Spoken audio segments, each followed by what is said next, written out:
Hey everybody, good morning, good afternoon, wherever you are on our broadcast. This is Joe Sonona coming to you live with William O'Donnell of Sonona Speaks Seminars. William O'Donnell, of course, is from Keller Williams of, which one, Nassau? Massapequa office. Massapequa office. Yeah. How you doing, William? Doing great. I'm super excited. Thank you so much for having me on the show. Welcome to the show. This is Coffee Talk with the Listing Pros in Real Estate. And when I sought out William O'Donnell, I sought out a real listing pro because he is not just a listing pro, he's a professional. He cares very much for his clientele. He puts a lot of heart and soul into his business and sometimes a little magic, right, William? Tell us about you. Thank you. I am actually a magician on the side, by the way. Yeah. As when I actually grew up, I lived in the Dominican Republic for 7 years. I had a buddy of mine, and we actually did a lot of street magic. A lot of people don't know this, but I am actually a magician. So nice, very nice. I added to my business. But you don't put any tricks into your business, right? You don't trick the consumer. No, not at all. Not at all. You have a stellar reputation, I have to say. A lot of people that I've come across in contact with have told me that, and I've seen a lot of your testimonials. So right off the bat, how long have you been in business? How long have you been in the real estate business? So I've been in business just a little over 3 years now. I started while I was in college. I was going to Suffolk Community College. I had plans of becoming a psychologist. Yeah. Okay, very interesting. Yes. Tell us what your secret sauce is for going after a listing, a for sale by owner, a FSBO, as we say in the business, an expired listing, or even circle prospecting. Yeah, awesome. So the secret sauce is getting listings. Honestly, I think of it as a video game. I honestly think of it as a numbers game where you literally just have to plug in the numbers and do the work, and within 60, 90 days, you'll see it come to fruition. And unfortunately, everybody knows this. You know, new agents, experienced agents, veteran agents, they've all heard this before. But how many people actually do it? Right. So would you say you spend more time circle prospecting and on the phones? And do you have some sort of advice for someone who is like me in the business, older in the business, or someone brand new about that part of your business? Yeah, my advice is really just doing the work. It's sticking to the principles, and the principles are, how many people could you talk to? If you know speaking to 20 people is going to get you one lead, and one lead will get you closer to an appointment, and you close 50% of your appointments, and how many people do you need to talk to get a certain amount of leads, to get a certain amount of appointments, to get the amount of deals that you need to close? So it's all about plugging in those numbers and doing the activities such as door knocking, cold calling, to get that conversation going with those prospects. So it's just about repetition. It's just about discipline. Obviously, we all fall short. Nobody's perfect. It's just trying to get as many hours a week as possible.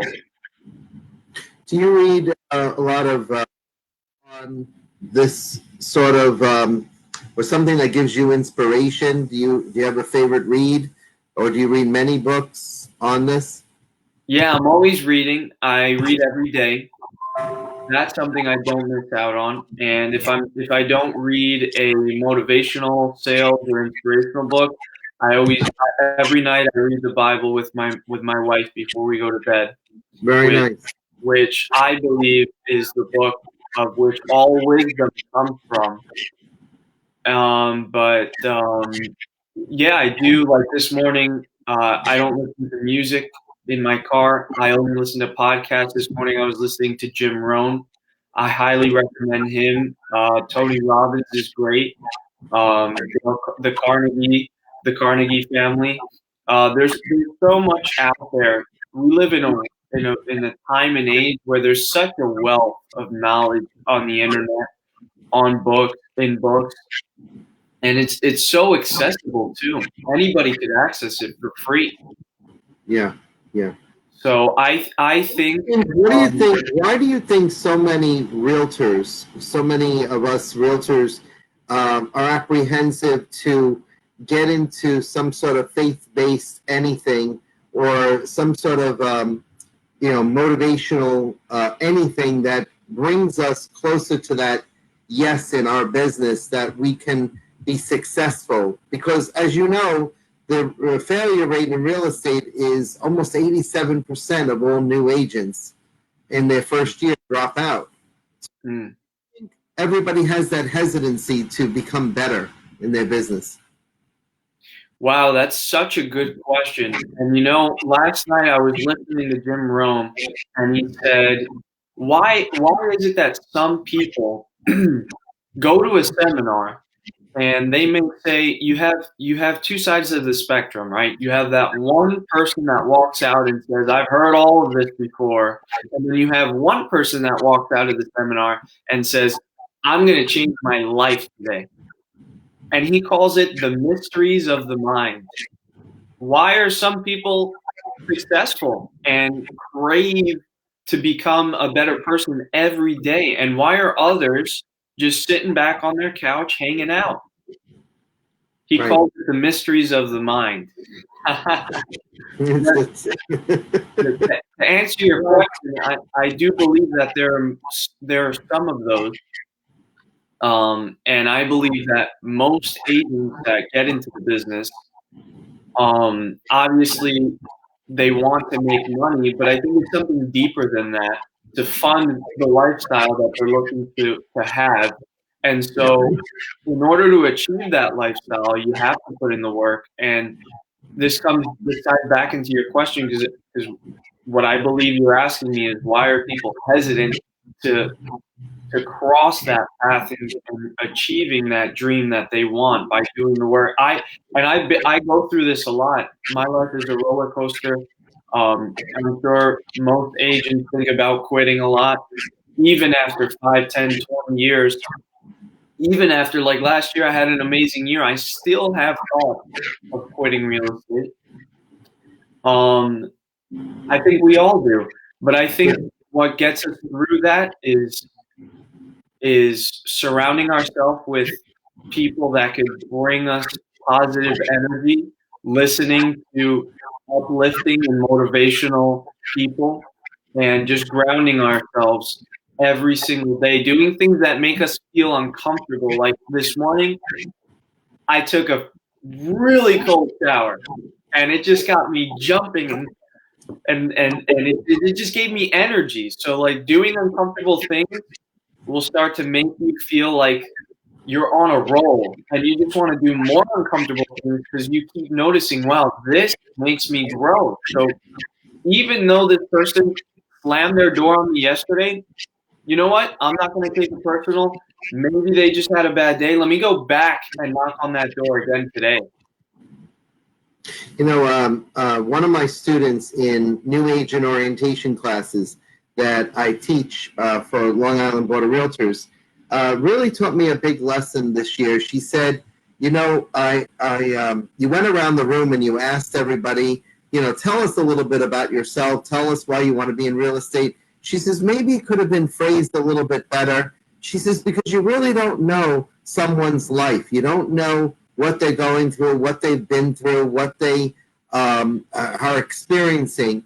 She says, so maybe you better ask or phrase it a little bit differently going forward. And she gave me that advice, and I'm the teacher. So every time I talk to somebody new, somebody with somebody who is trying to sell their home, or somebody who's been listed, and is considered what they call an expired listing in our business, I have to take that into consideration, because I don't know what they're going through or what kind of day they're going through. So that I kind of want to shape my question to them, not around their sale, but just so much as how they're doing and what is going on today. And, it's not about just you selling, it's what's going on in your life and what's the next phase of your life going to be like, or what is it going to look like, Mm.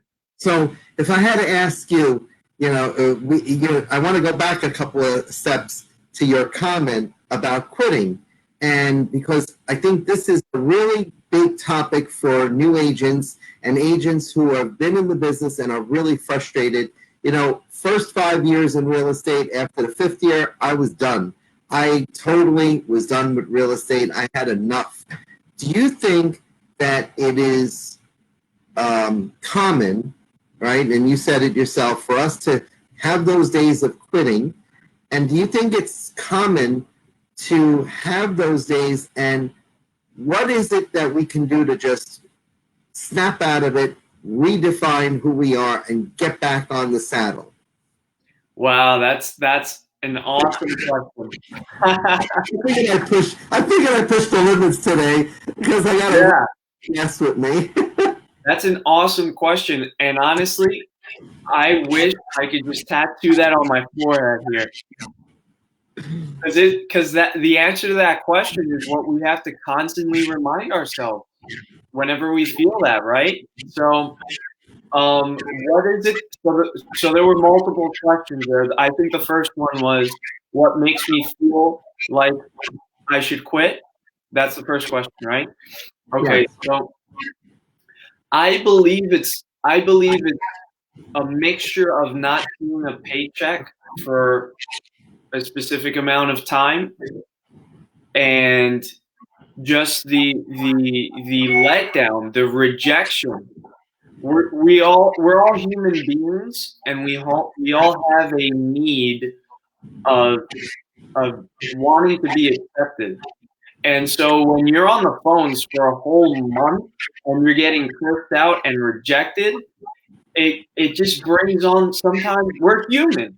Nobody's perfect. And some of us will take it personal. I mean, what if I got into a fight with my wife and then I come to the office and it's just, oh, F you, and people are just rejecting you, and now you're having a bad day and you're thinking, wow, maybe this isn't for me.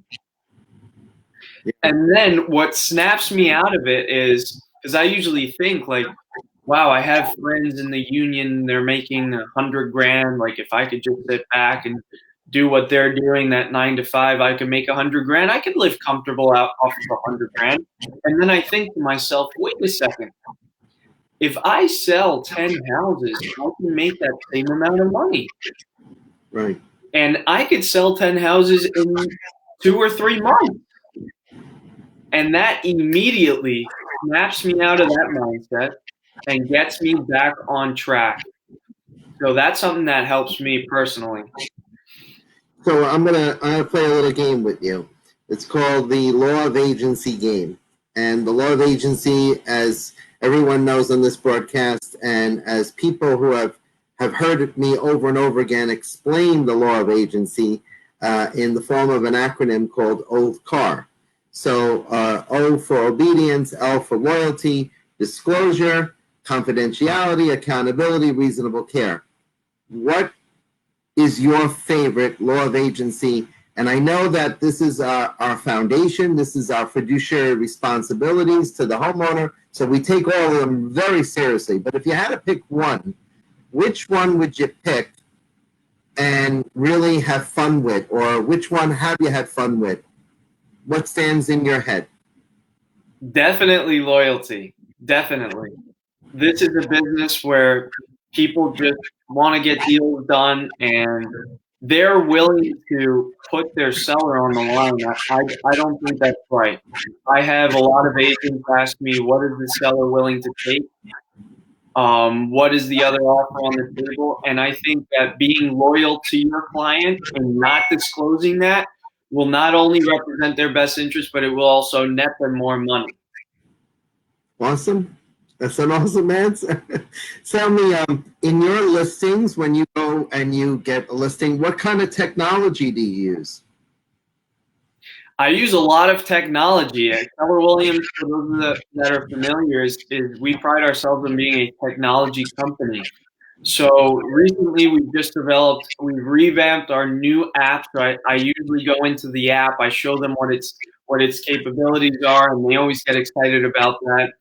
I kind of step out of the typical passive presentation of the MLS doing I don't know, what is it, 3, 4, 500 websites or professional photography like that. That stuff is standard. So I go a little more into how can we specifically target market people that are buying in this area? How can we active market? How can we, instead of the passive marketing, what can we do to active market in the area? And I go into using technology, leveraging technology to target those people, whether it be with the app or whether it be with different platforms that I use to prospect. So I always tie that stuff into the listing appointment. I don't really focus much on the marketing yet. I'll go over it a little bit when I'm on the appointment because not everybody is interested in knowing that. People list with you more for who William O'Donnell represents and who can William O'Donnell represent to that homeowner, and how, again, William O'Donnell fights for that homeowner to get the highest and best price? Or do you think that having technology is is sort of like a help or an aid to help, William achieve that presentation and win over that homeowner? That's a really good question, and I think it depends on who you're speaking to. I think it depends who's across the table, because I have older clients that they want somebody that's going to be in constant communication with them, that's holding their hand, and I have younger clients that rather have an app send them a notification. So I think it really depends, and I think it's all about being present when you're at the listing appointment with that person, kind of feeling what their needs are and what they prioritize, what's important to them. I always ask, what are you looking for in an agent? If they mention technology, marketing, I know I have to dig deeper into that aspect of my presentation and go over that. If they tell me they're looking for a negotiator, a communicator, I'll think more about that, because sometimes we talk ourselves out of getting the listing. Yes, we do. We can go over this 70-step marketing plan, and by the time you're going over step 2, they're falling asleep. They don't care. That's right. That's exactly right. Well, a lot of people, different strokes for different folks. I have a senior population that I'm very familiar with. Obviously, this is who I grew up in the business with, the last 30 years. So now my youthful population has turned into the middle age to the senior population, and I tend to have a little bit more of a bond with them. And it's all about, the communication. You being how old are you, if I ask? I'm 22. 22 years old, in the business. Tell me, do people look at you as a younger person in the business? Like a lot of middle-aged sellers, homeowners, they look at younger people. I know that's how they looked at me at 19 in the business, as too young to be in the business. Or does that quickly go away once you start speaking William O'Donnell language to them? Honestly, that's never been a roadblock for me. I think if a younger agent is listening to this and they think that, it's all in their head. The first house I sold, I was 19. I had braces on, and I looked like a little baby. But I was determined, and that's what got the deal done. You were 19 when you first got in the business? Yeah. Yes. Something we have in common already. Go ahead. Yeah. That's cool. And I know you're going to be in the business for a long time because, I know a little bit about you. I see your social media. I see the way you celebrate your wins in the business. I have read some of your testimonials from your clientele. I'm actually stalking you, believe it or not. No, I'm only kidding. No, I know you'll be in the business a long time because you, no matter how many times you feel like you want to quit, you are you're someone who's going to endure in the business. I just, that's my feeling to you. And I think that your background has prepared you for it. Now, I'm not talking about the magic tricks or anything. I'm talking about your degree in psychology and your background in psychology because you understand people. And I see that, believe it or not, when I read about you or I see you on social media. Do you like social media? How much time do you spend on social media? As little as possible. Honestly, if I could use social media just to put content out, I would. And I admit to giving too much time into social media. It's a distraction for the most part.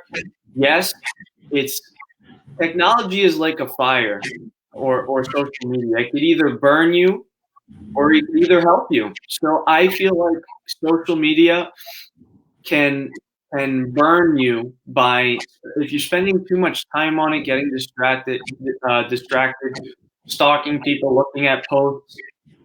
It Right. eats a lot of time away from hours that you could spend on more important activities such as prospecting. So I think it's for the most part it's a distraction unless you're putting out content that provides value to other people so that they could remember who you are and therefore reach out to you when they're in need or send referrals. Now, I know you have a schedule because you got me here doing this interview at a very early hour, and people will see it at a very later hour. However, let's talk about that real quick. Do you have like a I know you're disciplined, but do you have like a certain type of block in your day that you have to do things and keep doing them? Because that's something that I've been always trying to encourage with newer agents to put together a business plan for themselves. And a lot of agents don't have a business plan. They don't have a daily, hour by hour by hour. I don't want to say routine because then I would think people would get bored, right? So I think people don't have this hourly schedule to be successful. You want to talk about yours? Yeah, I think it's very important to stick to a schedule. Usually, I usually get up early. I usually What exercise. time do you get up? Today I got up at 5. Normal is that, or you get up like 5:30? It depends on the day. Usually between 5 and 7. It depends on the day. Okay, it's honest. Yeah, and obviously, What do you do in that 2 hour span? Because you don't go to the office at 7, do you? so today I did get to my office at 7, and before that I had a little bit of coaching session. I usually try to exercise, or I usually, like yesterday I drove down to the marina and I read a book while I watched the sunrise. And I think doing those things just it gives me peace and it gives me time to myself to get to know myself better. And I think that the more you know yourself, the more you can help others. And people don't do this. And I'm glad you said what you said because I knew what you were going to say to me, but I didn't know that was your routine. But that's awesome that you do that because that's your me hour, that's your me time, and people don't have that me time in real estate, and that's a decompression. Mm. How are you going to prepare yourself for your clients if you have the wrong attitude to begin the day, right? So I'm glad you are inspiring people with this broadcast because they need to hear this, that you need a little me time, whether it's in the morning. Now, do you do that in the afternoon or do you do that in the evening? Do you have that special me time? You know, everybody knows I take a few hours prospecting. I take a few hours circle prospecting, or whatever we're doing to to build our business. Let's talk about that me time. Do you do that in the afternoon, in the evening? The me time is in the morning because that's when my phone isn't going off. That's when everybody else is sleeping and I could focus on myself. Right. hmm So Cool. that's why it's always early in the morning. Cool. hmm I think I've asked a lot of questions, haven't I? Is there anything that you want to end with that you feel is important for somebody who is either a new agent, a veteran agent in the business, that you can pass on to them to inspire them? The one thing I would want to say is anything is possible. That sounds so plain and simple, but guess what? Life is so plain and simple. We just make it complicated. Right. People are always in their own lane, right, William? When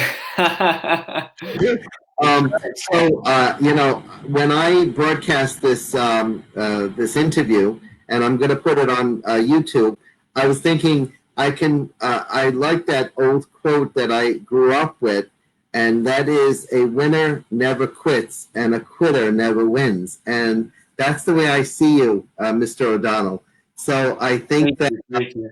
you should never quit. I hope to see you in the next 15, 20 years doing what you love, and hopefully it'll be this business, because I think more and more people need a William O'Donnell in their life, to help them to the next phase of their life. I think you're an inspiration. Are you a YPNer for LIBOR, Long Island Board of Realtors? I am not. Well, I would suggest that you become a YPNer, and that you certainly will qualify for the top 20 under 40 this year. And I want to personally and inspire you to go for that top spot there, because I think that you are deserving of that award. Really. Thank you. Thank you. So I hope you'll try out for that spot and you'll get it. And if you do get it, William, I promise that I will be there for you to see you get it. I appreciate that. Thank you. Well, listen, this has been great. It's a great way to start off the end of the week for me, and I hope it was good for you. And I hope that anybody listening to this broadcast will be as equally inspired as I have become with my friend William O'Donnell. This is Joe Sonona, and this is Coffee Talk with the Listing Pros in Real Estate. I hope, William, that you will continue to inspire and continue to help the people in your area of Massapequa and beyond. And, shout out to Keller Williams for having you. They are very lucky to have you. Thank you, Joe. Thanks for all you're doing. All right. Take care and have a good day. All right. Same. God bless. All right, you too.